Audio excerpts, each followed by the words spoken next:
Tisztelt násznép, díszes gyülekezet, igaz barátsággal szorítsunk most kezet. Mert nem kis dolog az, amiben most fogunk, vőlegényünknek immár mennyasszonyt hozunk. De mielőtt elindulnánk hosszú útra, szenteljünk pár szót a búcsúzóra. Látom a vőlegényt, könyv szökik szemébe, amit ő mondana, elmondom én helyette. Ez nagyon jó. Kedves édesapám, te hozzád fordulok, tudom, mint szerettél, mint gyönge virágot, ápoltál, neveltél. Jóra tanítottál, a rossztól intettél, most pedig szárnyamra engedtél. Ezért teljes szívvel hálát adok néked, a Jóisten áldása legyen mindig véled. Te hozzád fordulok, kedves édesanyám, nézed könnyeimtől, mint nedvesül orcám. Mielőtt a szülői házból kilépek, tőled szívem szerint bocsánatot kérek. Bocsásd meg, ha valaha megbántottalak, ha jóságodért sokszor megbúsítottalak. Kedves édesanyám, bocsásd meg ezeket, a Jóisten ezért áldjon meg tégedet. És amíg életed a világon éled, az Isten áldása legyen mindig véled. Kedves testvéreim, hozzátok is szólok, illő ez, mielőtt tőletek is elválok. A Jóisten áldását kérem fejetekre, olyan bőven, mint mikor harmad hull a földre.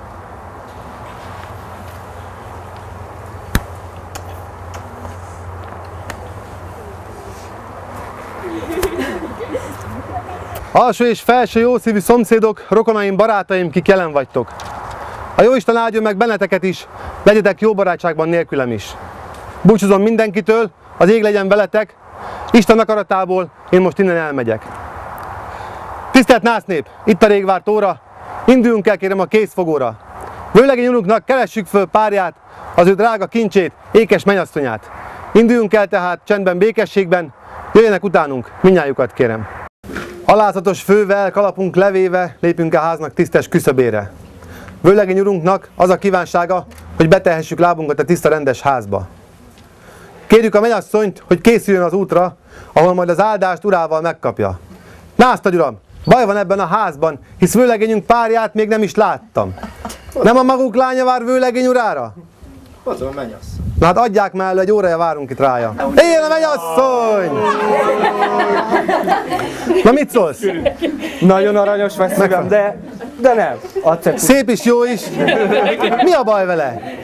Kicsi, meg ő nem az enyém. Fiatal. Így van. Neked van egy konkrét? Van nekem egy konkrét. Drága, ne haragudj, de akkor sajnos nekünk nem leszel jó. Szól a harang a templomban, esketésre kondul, vőlegényünk násznépével házasodni indul. De ha nincs mennyasszony, mi lesz akkor vele? Adják elő, esedezem a csillagos égre. Egy. De lehet, hogy kettő. Hát ezek szerint meg kettő. Él a mennyasszony! Itt van a mennyasszony! No hát akkor, tisztelt násznép! Szaladjunk! Megvan a mennyasszony! Mehetünk az oltár elé! Mehetünk, indulhatunk! Nagyon jó, de mégse az igaz. Biztos? Mi a baj vele? Ezzel mi a bajod? Kicsit szőrös. Borotva, rászoktatod? Na hát akkor harmadszor is mondom, tisztességgel kérve. Adják már elő, hadd mehessünk az oltár elébe. Éljen a mennyasszony! No Gáborom, ő hozzá mit szólsz? Ez már megfelel. Megfelel. De szépek vagytok. Azt nyugodtan add neki oda. Ajándékba hoztad neki. Szűnjék meg most a hegedűk zengése, sarkantyúknak némuljon pengése, mert búcsúzásomnak most lészen kezdése. Tisztelt násznép! Halljunk búcsúszót egy párat, mielőtt elhagynánk az érdemes házat. Mert illő, hogy midőn éjútra indulunk, Isten és ember előtt híven beszámoljunk. A mi mennyasszonyunk is ekképpen szólna, ha sűrű könnyeitől szóhoz jutni tudna. Elmondom hát én, mit elméje gondol, ilyen formán szólna látom bús arcáról. Hosszú az én utam, amelyre most indulok, ezért, ó Istenem, te hozzád fordulok. Ím, ma változik meg életemnek útja, vagy hosszú örömre, vagy állandó búra. Ezért, ó Istenem, kérlek, legyél velem, bocsásd meg ellened elkövetett vétkem. Te hozzád fordulok, kedves édesapám, nézzed könnyeimtől, mint nedvesül orcám. Mielőtt atyai házadból kilépek, tőled szívem szerint bocsánatot kérek. Bocsásd meg, ha valaha megbántottalak, ha jóságodért sokszor megbúsítottalak. Kedves édesapám, felejtsd el ezeket, a Jóisten ezért áldjon meg tégedet. És amíg életed a világon éled, az Isten kegyelme legyen mindig véled. Hát hozzád mit szóljak, kedves édesanyám, ki ekkorig voltál fölnevelő dajkám. Tudom, hogy nagyon fáj anyai szívednek, midőn búcsúzását látod gyermekednek. Kedves édesanyám, tudom, mint szerettél, mint gyönge virágot ápoltál, neveltél. Jóra tanítottál, a rossztól intettél, most pedig, mint madarat, szárnyamra engedtél. Ezért teljes szívvel hálát adok néked, a Jóisten áldása legyen mindig véled. Kedves testvéreim, hozzátok is szólok, illő ez, mielőtt tőletek is elválok. A Jóisten áldását kérem fejetekre, olyan bőven, mint mikor harmad hull a földre.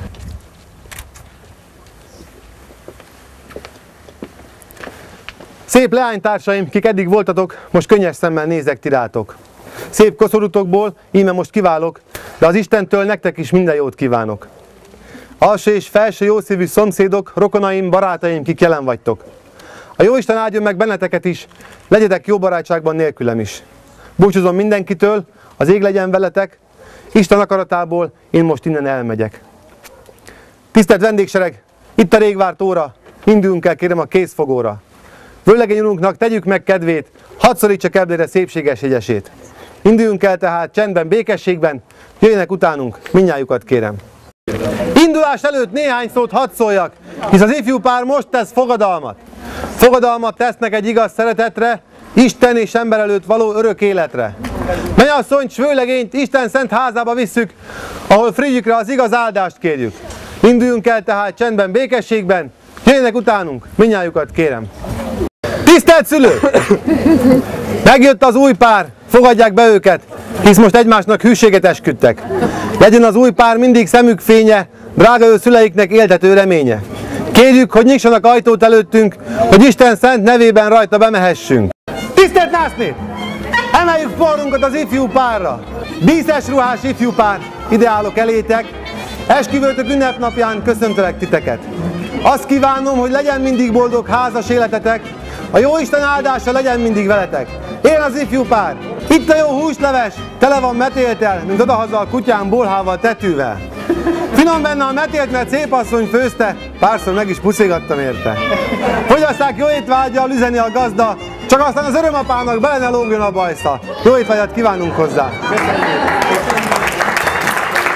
Meghoztam a kakast egész tarajával, hogy ne titereljen többet a mennyasszony tyúkjával.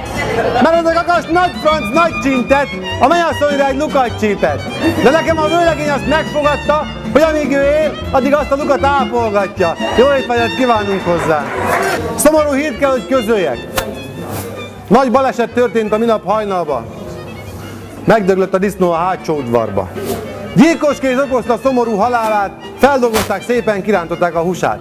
Így hát kirántott húst is kerítettem a sorba, a legjobb eledel, bárki megmondja. Tessék hát, kedves ifjú pár, átadom a tálat, a rántott hús illata töltse be a házat. Igyatok rá bort is, üljön a pohár, a krumplitnak a vizet nyelj el a szamár. Jó étvágyat kívánunk hozzá! Ifjú pár színe változik, szemükből látom, hogy táncra kívánkozik.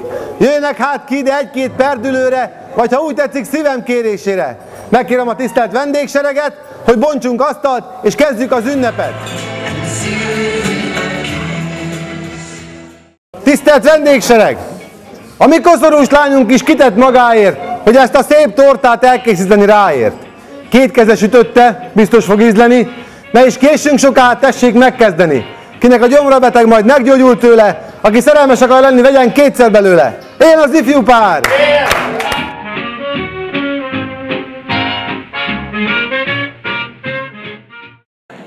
A leányok serege eggyel megfogyott, az asszonyoké eggyel gyarapodott. Akinek van pénze, váltsa ki magának, aztán adja át kedves barátjának. Én kezdem a táncot, a többi még ráér. Hadd szóljon fiúk az ifjú házaspárért! Eladó a mennyasszony!